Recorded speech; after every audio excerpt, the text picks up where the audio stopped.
Boa noite a todos. Boa noite. Muita alegria estarmos aqui hoje novamente, né, reunidos, para poder aprender um pouquinho mais sobre essa doutrina consoladora, essa doutrina de luz. Hoje com um tema não muito fácil para o nosso amigo Marcos, que hoje veio nos falar a respeito do céu e o inferno, à luz da doutrina espírita. Então é um tema bem, crítico por muitos, né, mas que vamos ver que à luz da doutrina espírita ela se torna um pouquinho mais suave, né? Então vamos agradecer a presença do Marcos, né, nosso irmão aqui já de casa. Não precisa nem apresentar mais, todo mundo já conhece, né? E que Jesus possa nos envolver e nos abençoar em mais essa noite de estudos. Eu vou pedir para a Bia, ela vai fazer uma pequena leitura aqui, antes da nossa prece inicial. E assim que ela terminar a leitura, a nossa amiga Graciete vai fazer a oração inicial, tá bom? E aí a gente passa a palavra para o Marcos, tá joia?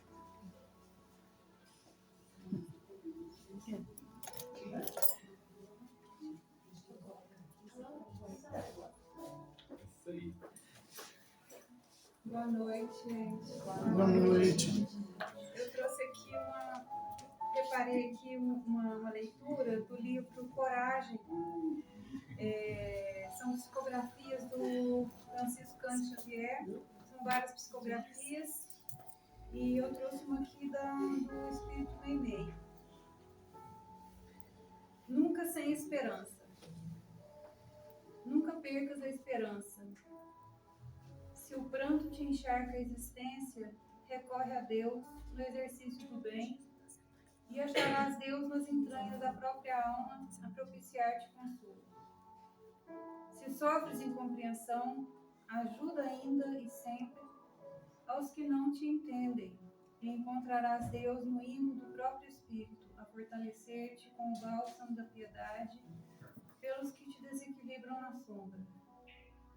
Se te menosprezam ou te injuriam, guarda-te em silêncio no auxílio ao próximo e surpreenderás Deus no íntimo dos teus mais íntimos pensamentos, prestigiando-te as intenções.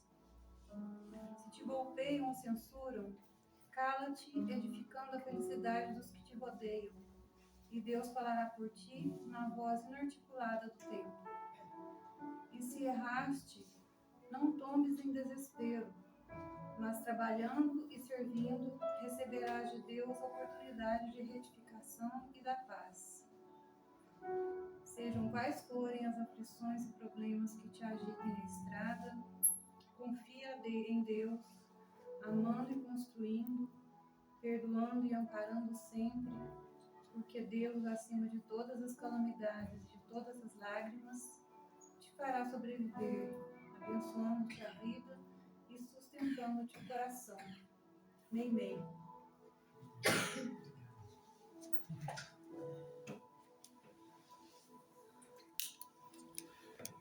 Vamos fechando os nossos olhos, mentalizando a imagem de Jesus, o nosso querido Mestre, agradecendo a oportunidade de estarmos aqui reunidos, entrando nesta casa tão maravilhosa de luz e que nos traz alegria, que nos deixa cada vez mais perto de Jesus, o nosso Mestre. Que a espiritualidade da casa continue a cada um abençoando e já ajudando a cada um que está aqui. Que nosso irmão Marcos seja iluminado e guiado para que cada um de nós possamos sair daqui com a palavra que enche os nossos corações de harmonia, de alegria, paz e serenidade. Que nós possamos iniciar a nossa reunião com a oração que Jesus nos deixou. Pai Pai nosso, nosso que que estás nos estais nos céus, céus, santificado seja o vosso nome. Venha a nós o vosso reino. Seja feita a vossa vontade, assim na terra como nos céus.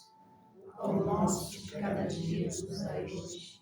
Perdoai as nossas ofensas, assim como nós perdoamos a quem nos tem ofendido. E não nos deixeis cair em tentações, mas livrai-nos de todo mal, que assim seja, graças a Deus.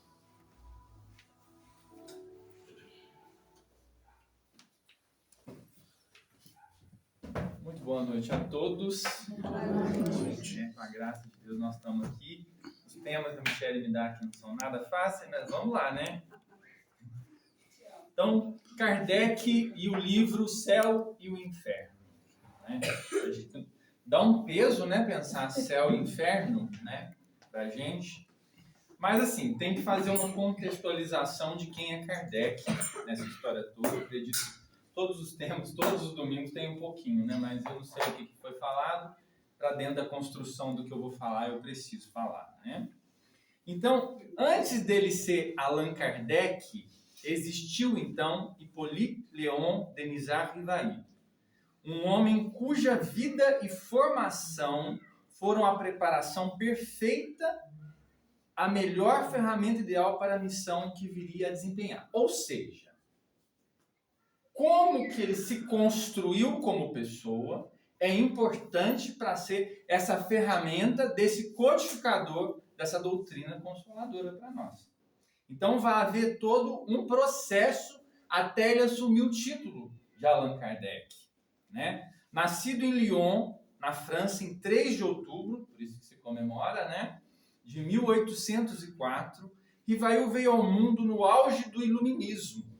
Então, o que acontece? O que é o iluminismo? O racionalismo profundo, o pensamento, né? Já não tem as crendices, já é o rompimento com a idade das trevas da igreja, né? Onde todo o domínio do conhecimento era retido dentro das igrejas. E agora não. Agora o racionalismo, a razão tem o seu império. Um período que valorizava a razão e a ciência e a educação, ou seja, o conhecimento, como pilares para a reconstrução da sociedade. E também no final da Revolução Francesa, ou seja, agora não tem nada imposto, né? É preciso entender a liberdade, é preciso entender que o outro também participa. A formação dele foi feita com Pestalozzi, né? Aos 10 anos, Rivail, né? Porque a gente só vai falar de Kardec depois, gente. Até então é Rivail. Aos 10 anos ele foi enviado para a Suíça para estudar no Instituto Yverdon, dirigido por Johann Heinrich Pestalozzi, que era um dos maiores pedagogos da época. Então, assim, ele não estudou com qualquer pessoa, ele estudou com Pestalozzi, né? Que teve contato com Piaget, que são grandes nomes da pedagogia, né? E que vão inspirar Rousseau, vão inspirar outros filósofos, Kant, né? A influência de Pestalozzi não foi apenas sobre o que aprender, mas como aprender. Por quê? Pestalozzi tinha método. E aí quem vai absorver esse método? O Rivail, ou Kardec, né? E o método inclui observação, parte-se do concreto para chegar ao abstrato. Aprende-se vendo, tocando, experimentando. Ou seja, instala-se o tomé, né? Deixa eu tocar para saber se existe. É bem isso. Então vocês imaginam um homem que foi treinado para ser desse jeito. Não acredito em nada que eu não possa tocar, que eu não possa conferir. A razão, a lógica e o questionamento são ferramentas centrais. Vindo do iluminismo não podia ser diferente. Nada deve ser aceito por simples fé, dogma ou autoridade. Ou seja, não é o que é imposto, é o que eu posso compreender. Então, nós temos aí um homem que é treinado para observar tudo o que acontece dentro disso, desse método. E também o amor à educação moral, ou seja, a educação deve desenvolver o caráter. Nós precisamos nos preparar. Reforma íntima vem de onde? Vem disso, de nos melhorarmos a cada dia mais. Nada deve ser aceito por simples fé ou autoridade. E a ética é o senso da responsabilidade social. Ou seja, você ser um ser ético, um ser moral evoluído, você contribui com a sociedade. Então ele já tinha esse preceito. Né? Rivail não foi apenas um aluno, ele tornou-se um dos mais destacados e pode ser considerado discípulo de Pestalozzi. Discípulo, gente. Discípulo é que alguém que esteve ali e vai passar à frente. Assim como Jesus teve os seus discípulos. Kardec, ou Rivail, é o discípulo de Pestalozzi. Ele internalizou que o conhecimento só é válido se for baseado em evidência. Então, tudo isso vai ser refletido na obra dele.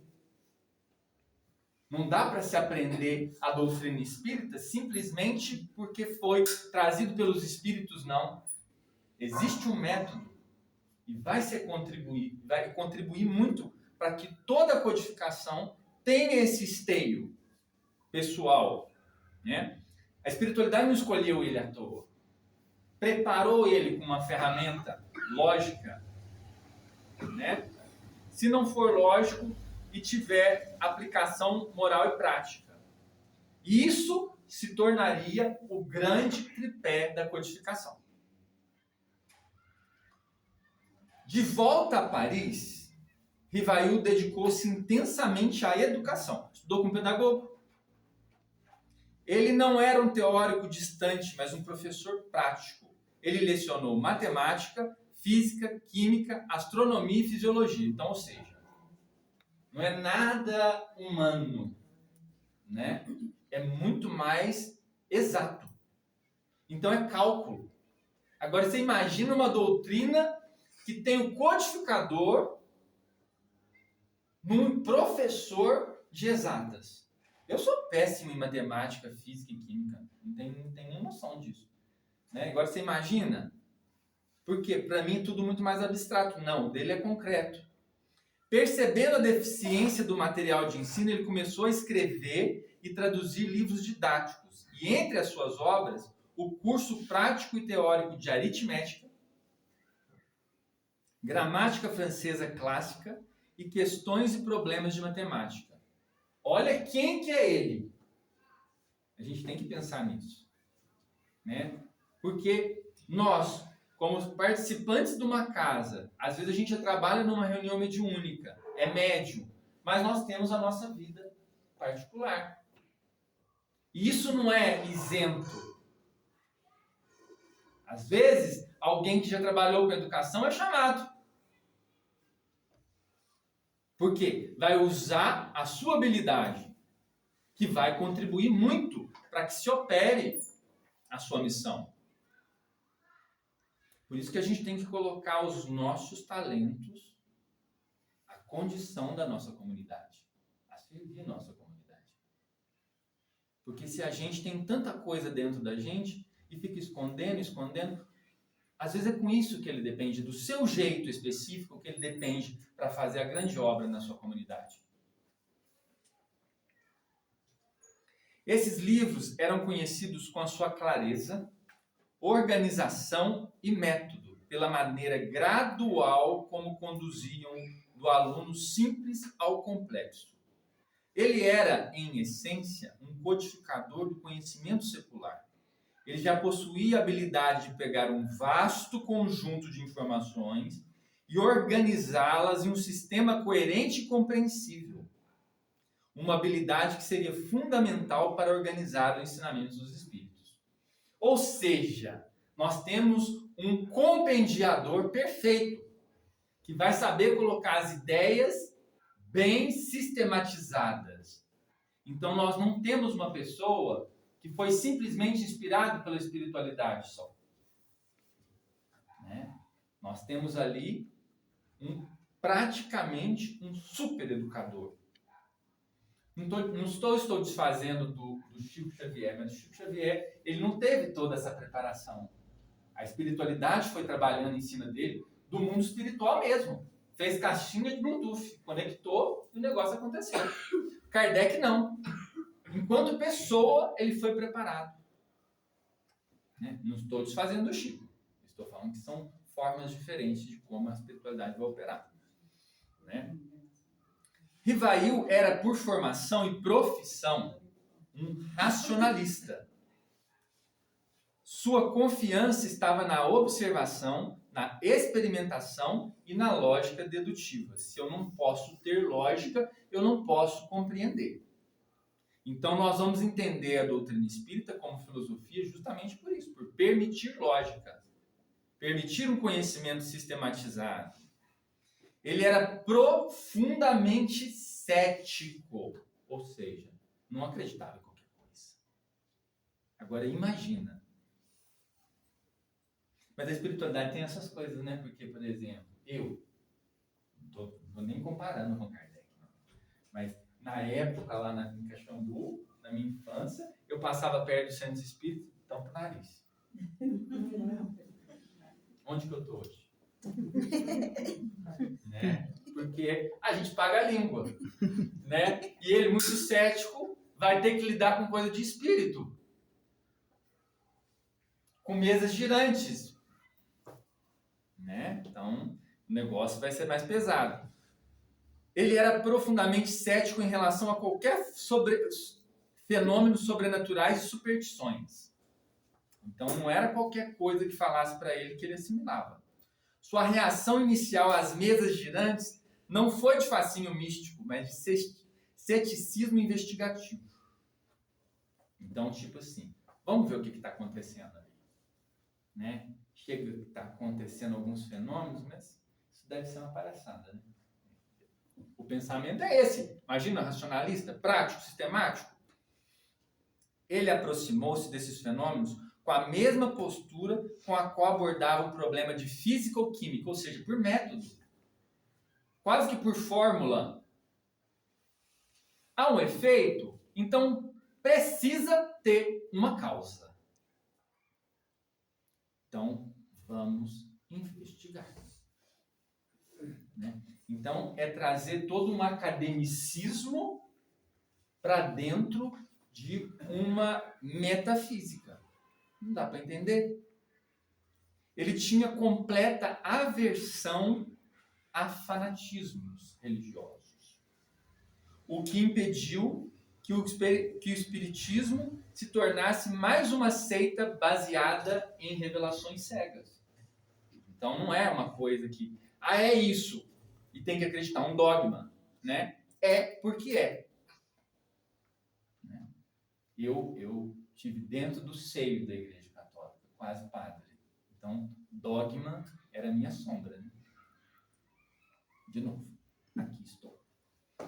Ele, como cientista, exigiu respostas coerentes, provas pela repetição dos fenômenos através de diferentes médiuns e uma lógica interna. Ou seja, ele queria entender exatamente por que estava acontecendo aquilo e tinha que comprovar, porque para ele era uma besteira, gente. E aí o que acontece? Vamos comprovar de diferentes lugares para ver se existe uma lógica, uma coerência entre elas.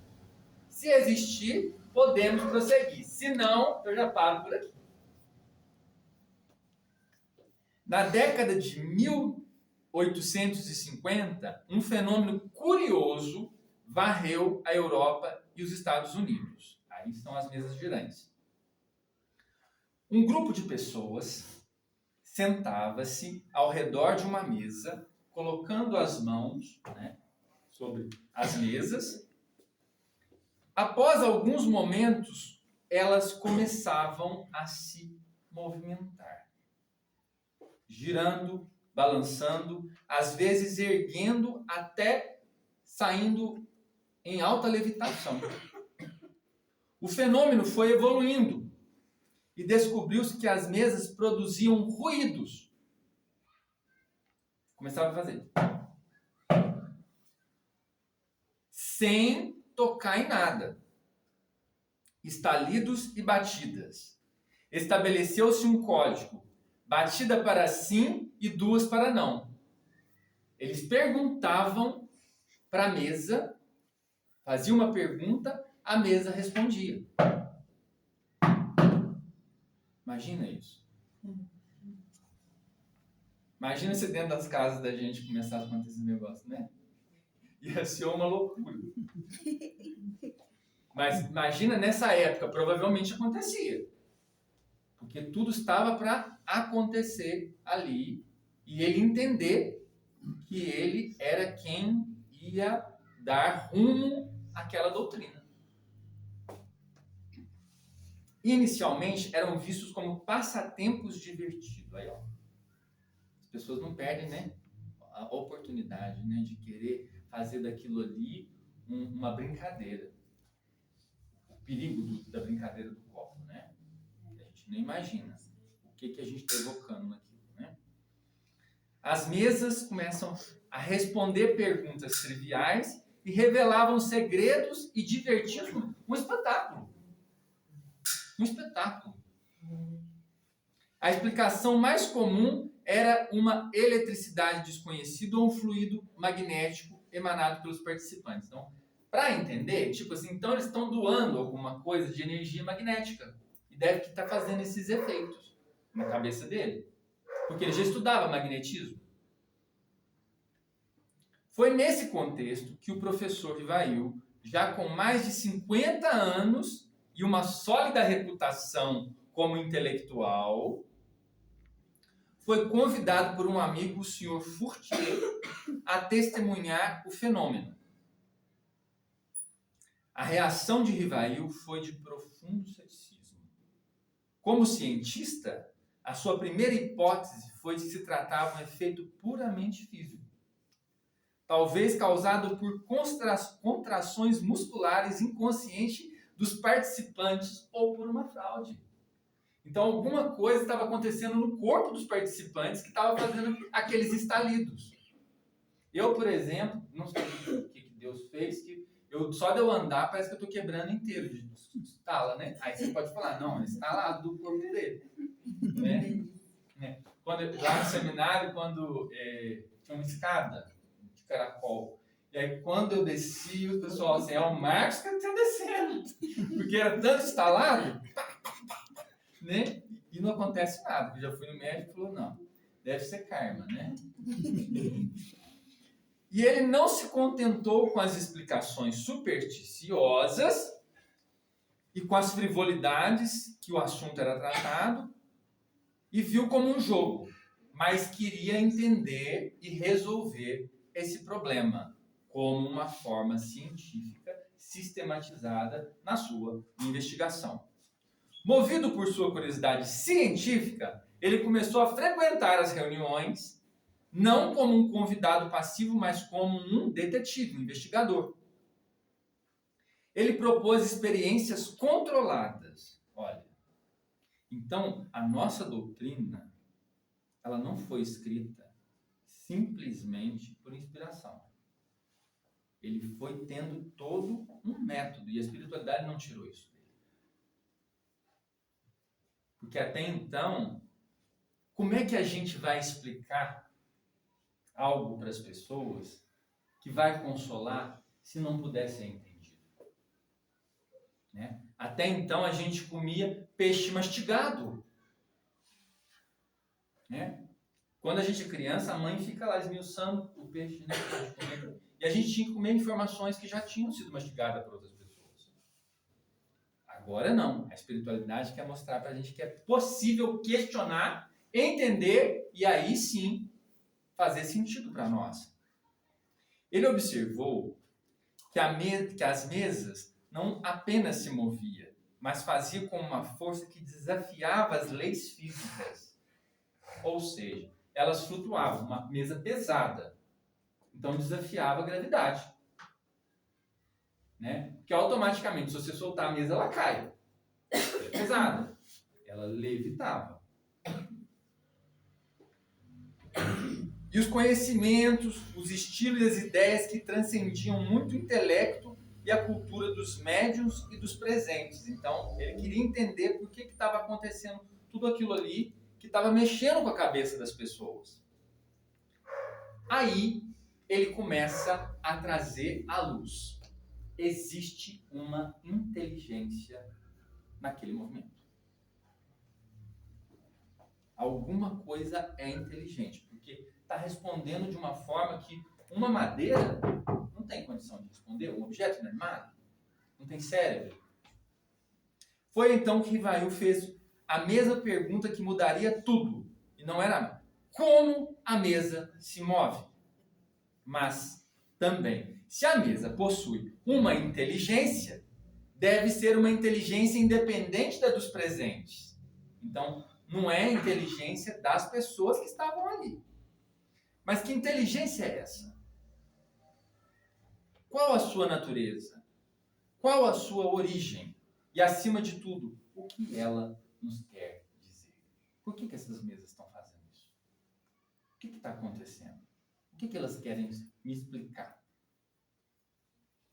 Esta mudança de foco de movimento físico para a natureza e inteligência comunicante foi um momento de ruptura.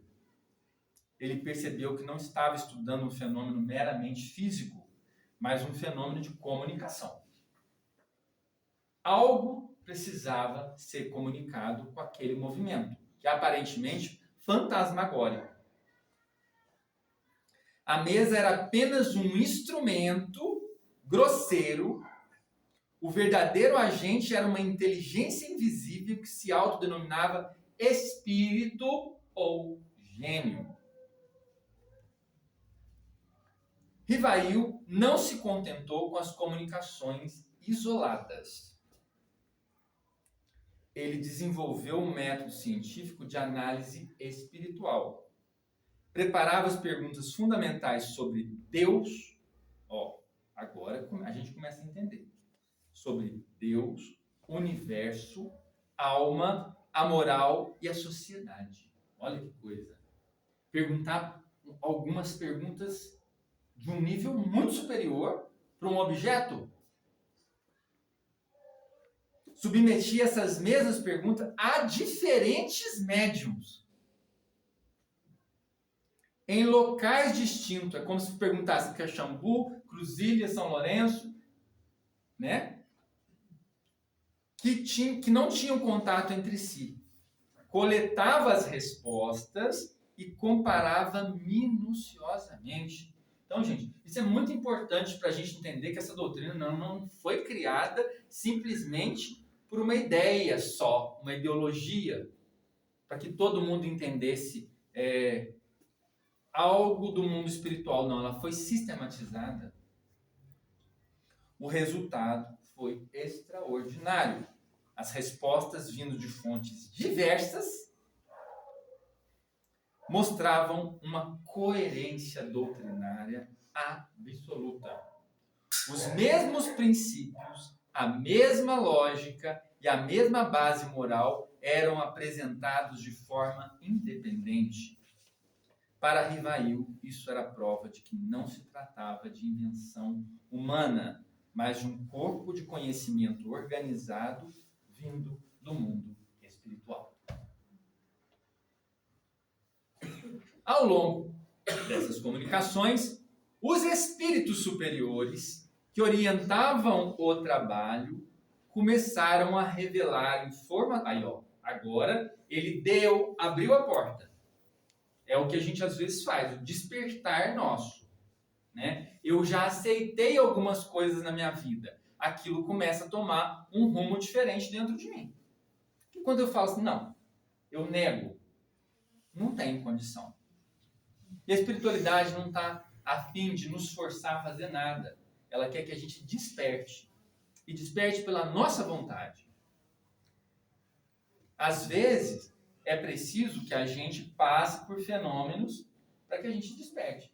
De novo, eu vou voltar lá em Pouso Alegre, em 2026. Eu estava determinado a sair do seminário. 2026. Não, 2006. 2006. 2026 é ótimo, né? 2006, eu estava saindo do seminário, decidindo que eu não ia continuar, não ia querer ser mais padre e tal. E eu estava com aquele tanto de ideias soltas e eu fui para o centro de Pouso Alegre. E eu sentei na marquise das lojas pernambucanas, né, para esperar o ônibus. Quando eu sentei, disparou o alarme da loja. Fechada. Eu falei, eu não vou ficar aqui, porque daqui a pouco eles chegando, né, tentando achar que eu sou o único que estou encostado aqui. Quando eu saí e passei pelo primeiro carro, disparou o alarme do carro. Passei pelo segundo carro, disparou o alarme do segundo carro. E aí foi disparando. Quando eu saí correndo, eu estou fazendo Pai Nosso, assim, pra mim. Tem algum demônio andando na rua. Mas eu não recebi a resposta ali. Não recebi a resposta. Aquilo ali já era para alguma coisa mexer na minha cabeça. E é assim, gente. Quando o médium está sendo desperto, começa a acontecer as coisas. E se a gente não tiver preparo, a gente assusta. Ainda mais se você está traindo uma comunidade de amiguinhos que querem se divertir com você. Aí, e a espiritualidade permite. A espiritualidade superior permite que as coisas aconteçam para você despertar. Porque se você não vai pela luz, você vai ter que ir pelas trevas, que é pela dor. Né? Informaram que em uma encarnação, os espíritos revelando para Kardec, informaram a ele que em encarnação anterior ele havia sido um sacerdote druida na Gália, que é a atual França, e se chamava Allan Kardec. É aí que surge o nome. Sacerdote druida, gente, para a gente pegar o termo, um bruxo. A gente não querer mexer muito, sacerdote druida é um bruxo.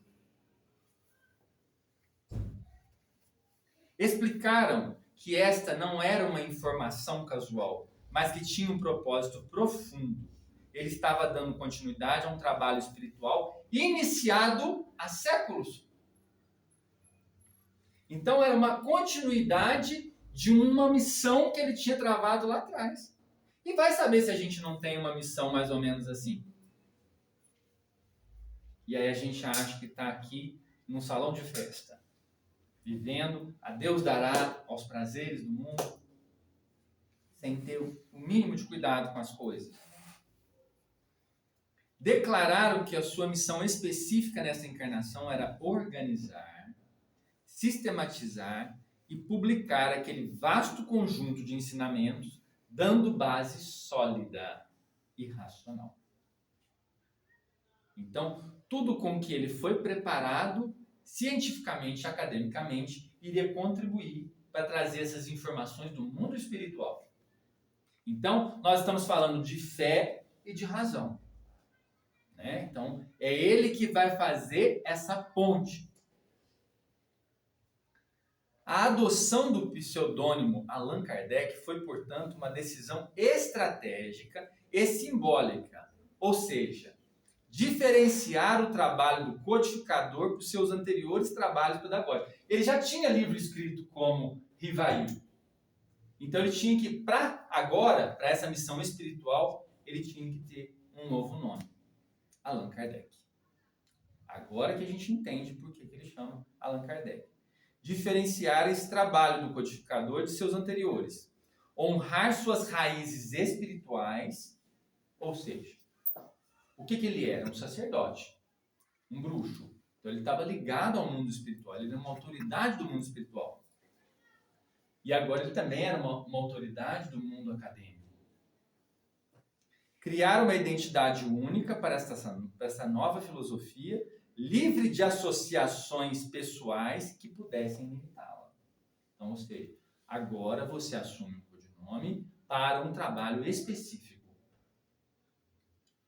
Após anos de meticulosa compilação, comparação e organização, 18 de abril de 1857, Rivail, agora Allan Kardec, publica a obra fundamental, o Livro dos Espíritos. Então não era um livro de opiniões pessoais. A sua estrutura refletia o método que ele tinha aprendido. 1019 perguntas feitas por Kardec e respondidas e ditadas pelos espíritos. Comentários e análises do codificador, contextualizando e explicando os conceitos. Então, método e espiritualidade casados, formando uma obra que iria nos esclarecer e nos esclarece até hoje. Porque o Livro dos Espíritos é uma senhora consolação para muita coisa, para a gente entender. Para a gente que teve que engolir muita coisa, né? Ele vai nos explicar. E justamente com todo esse método. A obra estava organizada em 4 partes, cobrindo as causas primeiras, o mundo dos espíritos, as leis morais, as esperanças e consolações. Com esta publicação, nascia oficialmente o Espiritismo ou doutrina espírita. Uma filosofia, pode ser questionada, espiritualista, né? Não é materialista. Ele veio do materialismo, do racionalismo. Baseada na razão, na fé raciocinada e na moral cristã. Então, você espírita pode falar para qualquer irmão de rua que você também é cristão. Né? Porque, eu sou cristão. Eu também sou.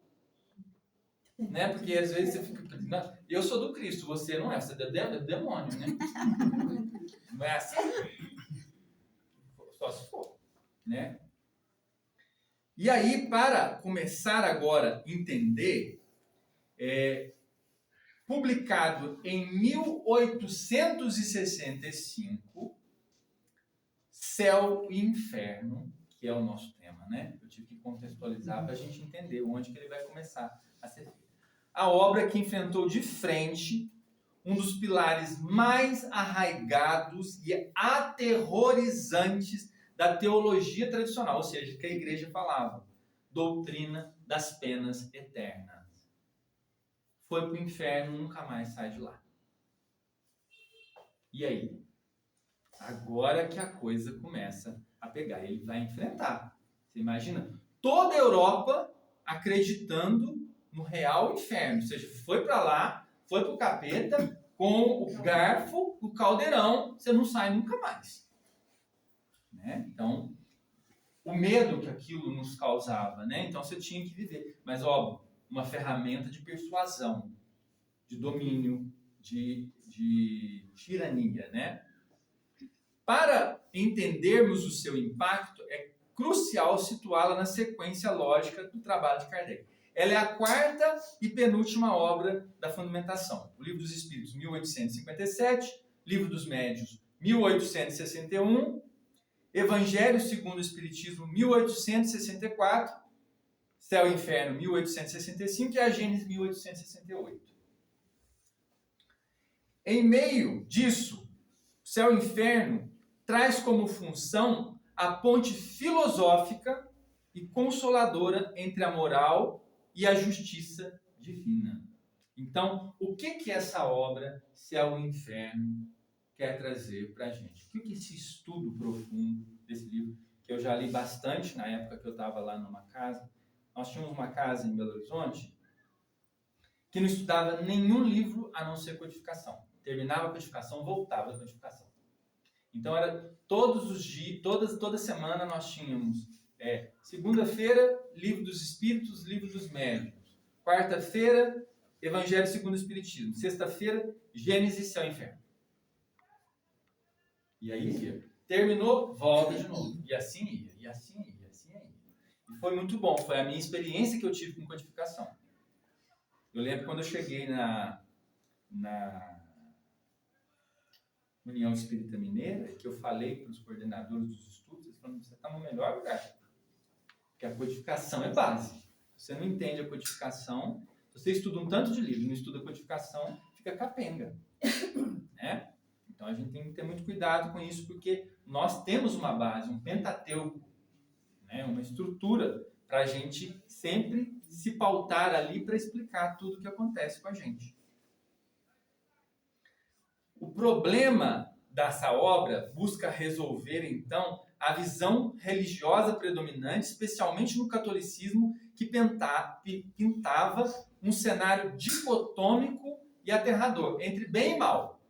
Ou você está num, ou você está no outro. Não tem meio termo. Você imagina como é que era viver assim? Você deu uma escorregadinha lá, já era. Você não pode pensar que hoje você errou, amanhã você dá conta. Amanhã você reformulou as suas informações. Hoje você teve raiva, brigou, discutiu. Amanhã você já tomou decisão que você falou, não quero. Não, não podia. Você brigou uma vez, já está no inferno. O céu, até então, era considerado um lugar estático, de gozo eterno, ou seja, das alegrias mais profundas, e contemplação reservada aos eleitos após um julgamento final, tribunal. Você foi apurado agora, felicidade eterna para você. O inferno, um abismo de tormentos eternos e literais, fogo e enxofre. Um castigo infinito por faltas finitas, coisas que a gente cometeu assim, não deveria ter feito isso, me arrependi. Não, não tem. Arrependeu não adianta. Durante uma vida curta. Essa doutrina para Kardec e para a razão espírita era um escândalo lógico e moral. Ela apresentava um Deus que, ao criar um ser falível, que somos nós, impunha-lhe uma prova única e curta, uma vida, e acabou. E puniria com um suplício sem fim por um erro temporário. Isso não era justiça, isso era tirania, segundo Kardec. E é verdade. Essa visão gerava na população um medo paralisante, uma fé baseada no terror e não no amor, que foi justamente o que Jesus fez. Ele não tratava mais aquele Deus caldaico, aquele Deus que vestia uma túnica, que tinha uma barba e um cajado, que só dava medo na gente. Mas ele desconstruiu um Deus com quase uma imagem maternal. Imagine. Portanto, o céu e o inferno, a obra, não surge do nada. Ela é resposta direta, madura e fundamentada na doutrina espírita a este dogma. Então, não é isso mais, não é finito, não acabou. É uma explicação de que as coisas continuam e que o arrependimento é válido sim. Kardec não se propõe simplesmente a negar o céu e o inferno, mas a redefini-los com base na razão, na justiça e na bondade de Deus. Se Deus é bondoso e misericordioso, como é que pode acontecer isso? A questão era essa, que Deus é esse. Então ele não é. E ele busca substituir a imagem de um Deus carrasco pela de um Pai justo e misericordioso, oferecendo uma visão que não atormente, mas que console e liberte a consciência humana. Então, ela vem muito mais como um aconchego para o nosso desespero de achar que hoje eu não dei conta e acabou. Sim, você não deu conta hoje, mas você está numa evolução. Você não precisa acertar todos os dias. Né? O que não pode é você querer parar. Né? Por exemplo, eu fiquei desempregado, então agora eu não quero mais trabalhar. Como é que você vai se sustentar? Você precisa movimentar. E essa é a linha da evolução. Se a pergunta central de o céu e o inferno era a profunda metodologia que Kardec utilizou para respondê-la, foi revolucionária. Ele aplicou ao mundo espiritual os mesmos princípios de verificação que usava em suas pesquisas científicas.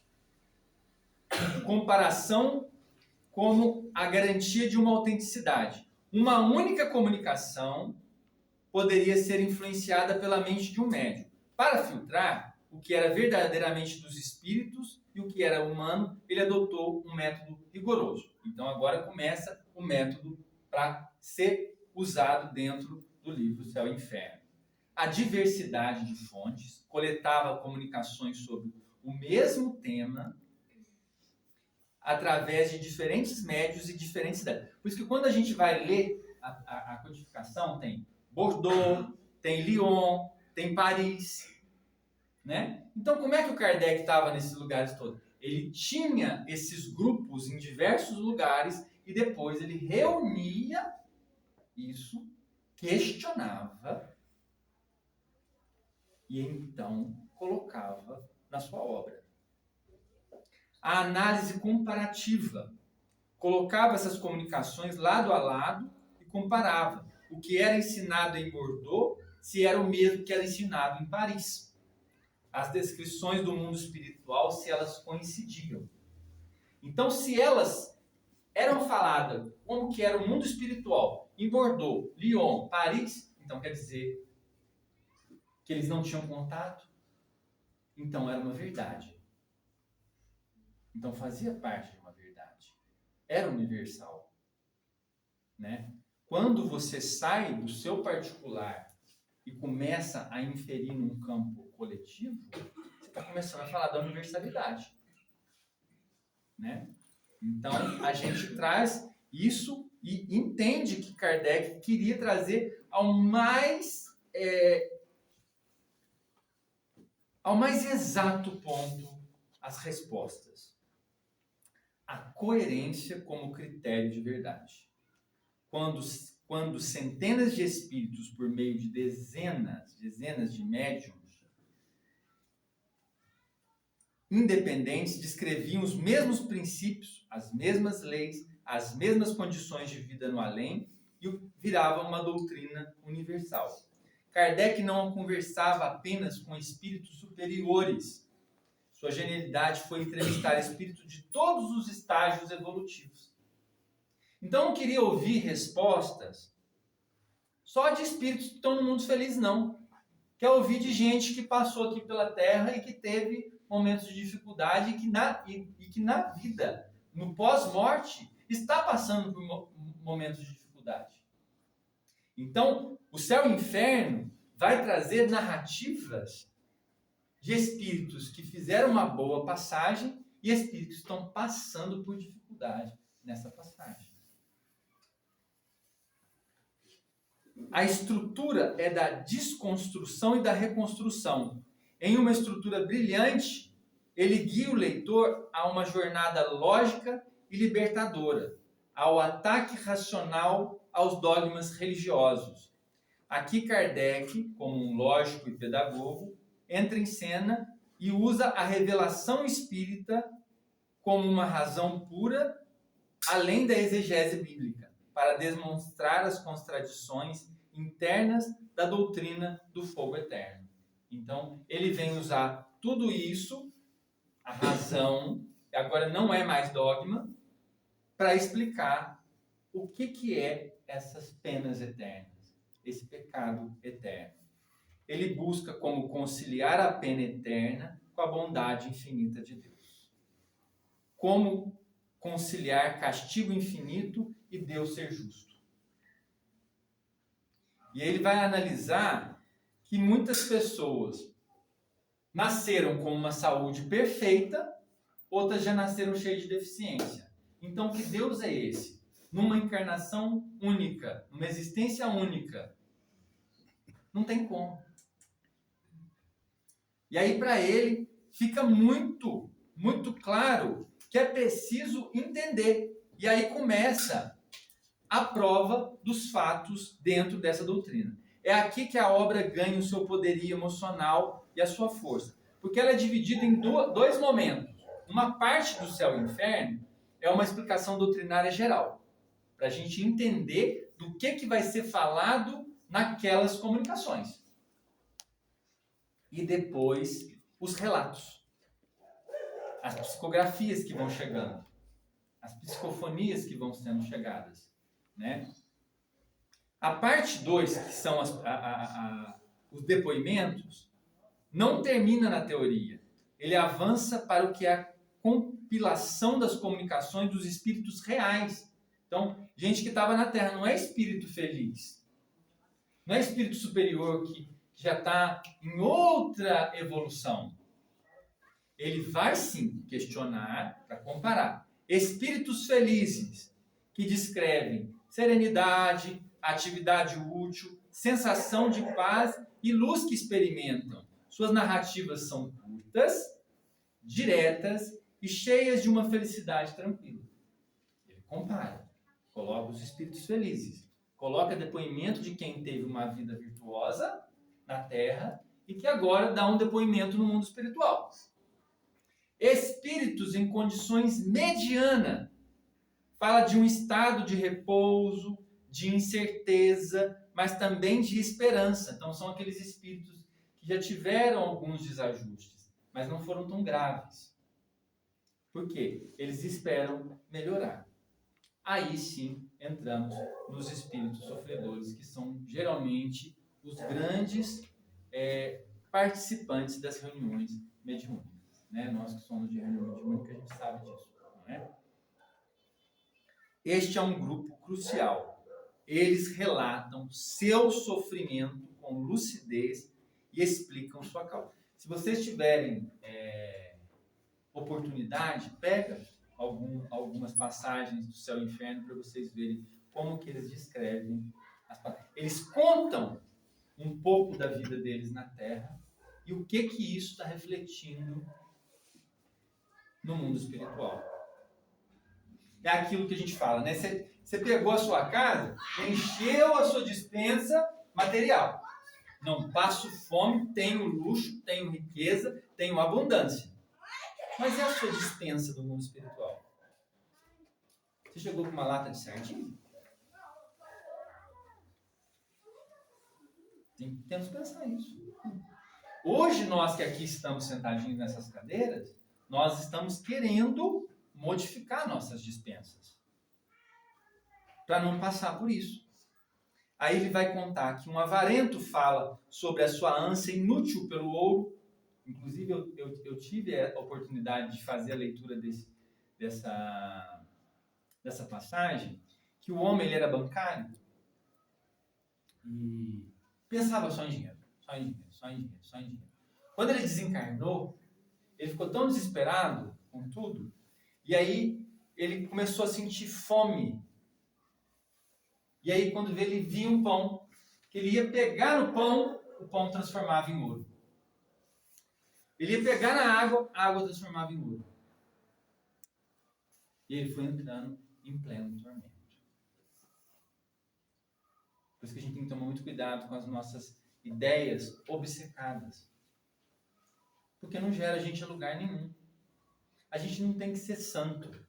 A gente está num planeta de prova e expiação. Então a gente passa por muitas frequências e passa por muita oscilação.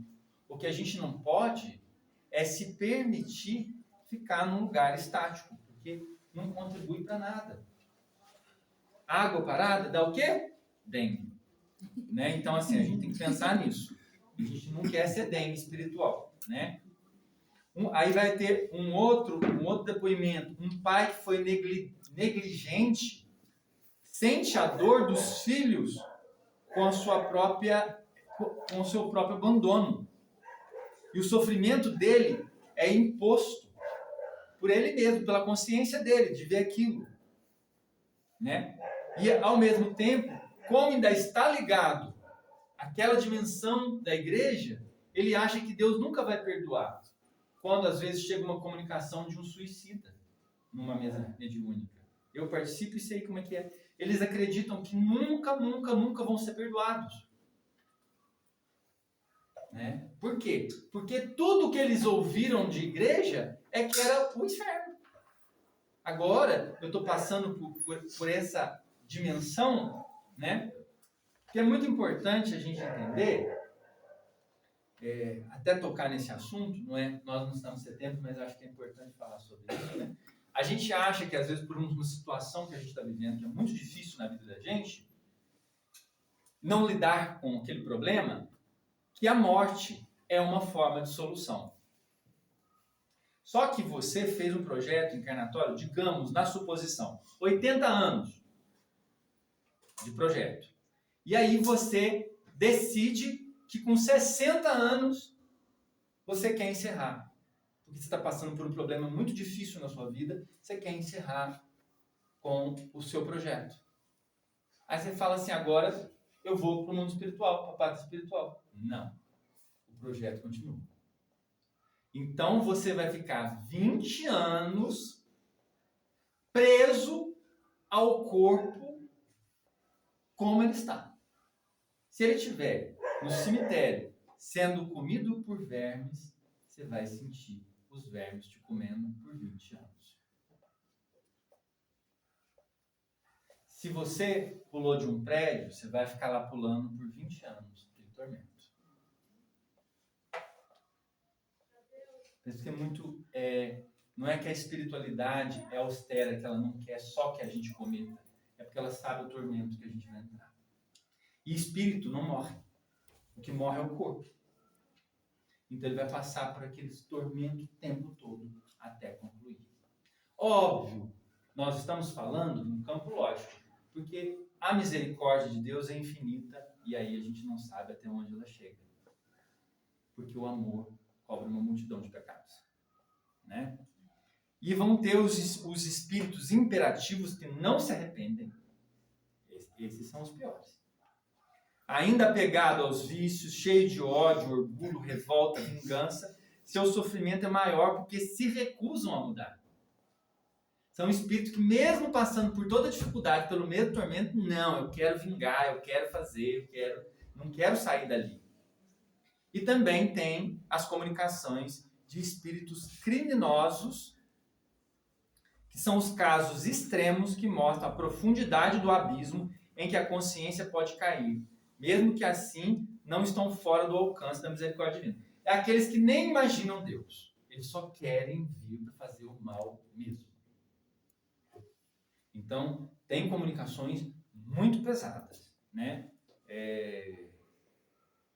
Essa obra, nós chegamos ao fim, Deus que deu para falar bem que eu tinha que falar, mas essa obra nos permite ver as gradações de espíritos e como eles vivem nesse pós-morte. E nós estamos aqui hoje nessa doutrina para ter uma boa morte, para a gente passar por uma passagem mais tranquila. E a gente ouvir esses testemunhos para não repetir isso e passar por esses mesmos tormentos.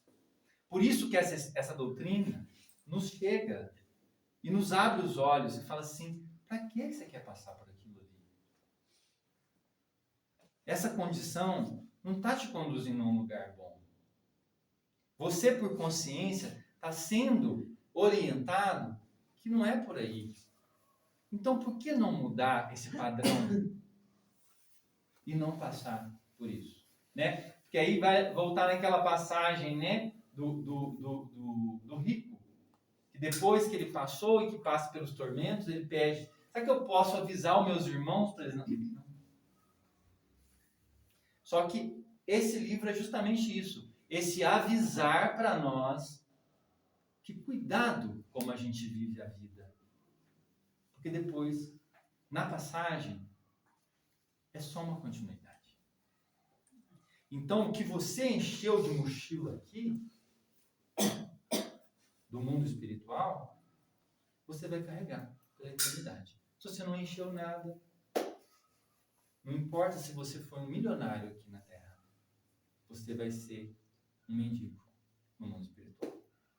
E essa leitura, essa obra maravilhosa que é Céu e Inferno, nos é dada por esse pedagogo, por esse homem tão abençoado, né? Que uma vez, numa reunião mediúnica, só para a gente encerrar, numa reunião mediúnica, ao Kardec está finalizando a sua codificação,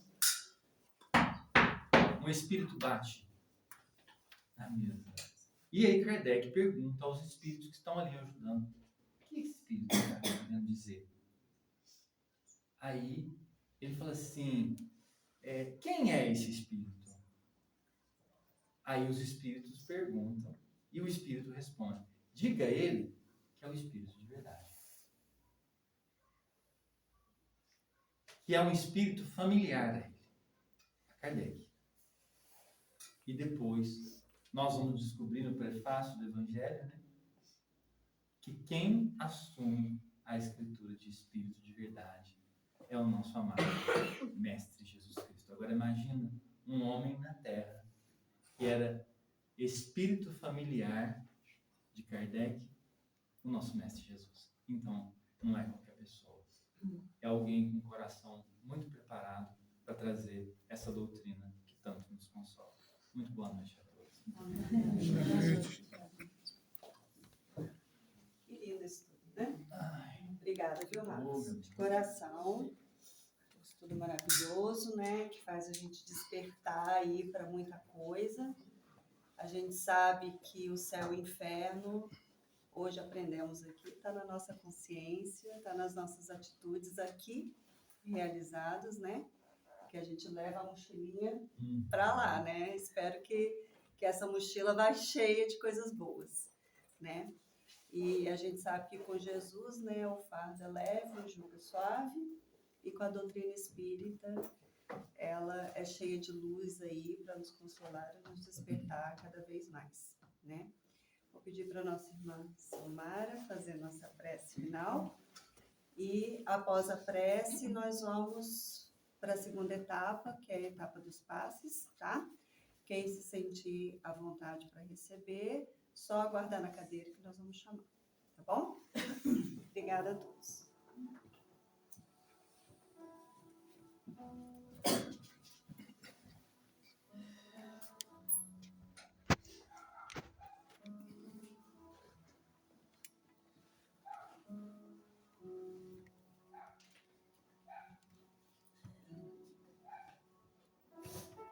Primeiramente, né, gente, nós gostaríamos de agradecer ao querido irmão Marcos Garcia por essa noite de luz, né, de conhecimento. Foi tudo maravilhoso. Marquinhos, foi maravilhoso. Nós te agradecemos, gratidão, gratidão, gratidão sempre. Então, gente, eu acho que autógrafo, né, é a assinatura do próprio punho do autor de alguma obra. Então, assinam os seus quadros os pintores, e quem se aprofunda pelo conhecimento da arte, ao apreciar uma tela, ele consegue definir o seu autor. Quem escreve um livro, ele define-se pela forma de escrever, e a partir daí ele passa a ser conhecido e naturalmente colocando nome naquela obra. E cada artista tem a sua maneira peculiar de se identificar pelo seu trabalho. E é assim que são conhecidas as suas produções, né, durante os tempos. Mas quando nossos olhos se extasiam diante da prodigalidade da natureza, quando nossos ouvidos se deliciam com os sons dos rios cantantes, com o murmúrio das fontes minúsculas, com as águas que caem ruidosamente das alturas, das cachoeiras, das cascatas. Quando o vento flauteia uma canção entre os ramos, ou agita com violência um arvoredo. Quando o sol se pinta de ouro e tudo enche de luz por onde ele se espraia. Quando o céu se faz de tonalidades mil, indefiníveis, num amanhecer indescritível, nós procuramos o autor e a assinatura, o inacreditável do grandioso e das coisas minúsculas, tudo obedecendo a idêntico esmero, diz-nos da qualidade do artista.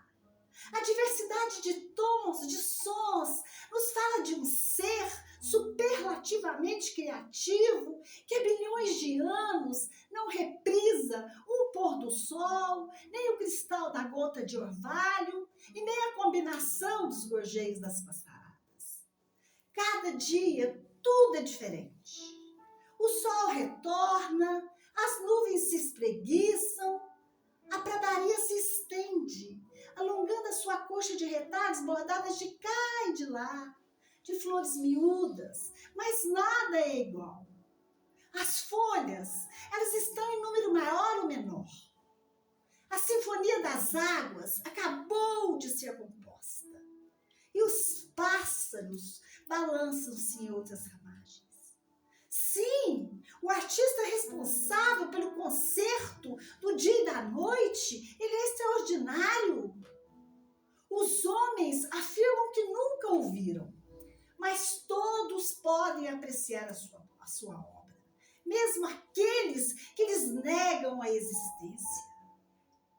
Esse artista inigualável, ele assina a delicadeza das manhãs com o pincel da madrugada. Nós podemos descobrir a sua escrita nas flores dos campos, dos jardins e das montanhas. Nós podemos descobrir o seu autógrafo na tela do firmamento ou no brilho das estrelas. Esse artista é tão grande que a tela onde ele cria suas maravilhas vive em expansão. Mas onde esse artista coloca a sua mais especial assinatura é na essência de cada um dos filhos que ele criou e que se chama imortalidade. Pensemos nisso, sabendo que nós somos o mais especial autógrafo de Deus. Paz e luz, gente, para todos os irmãos aqui presentes. Paz e luz para toda a humanidade.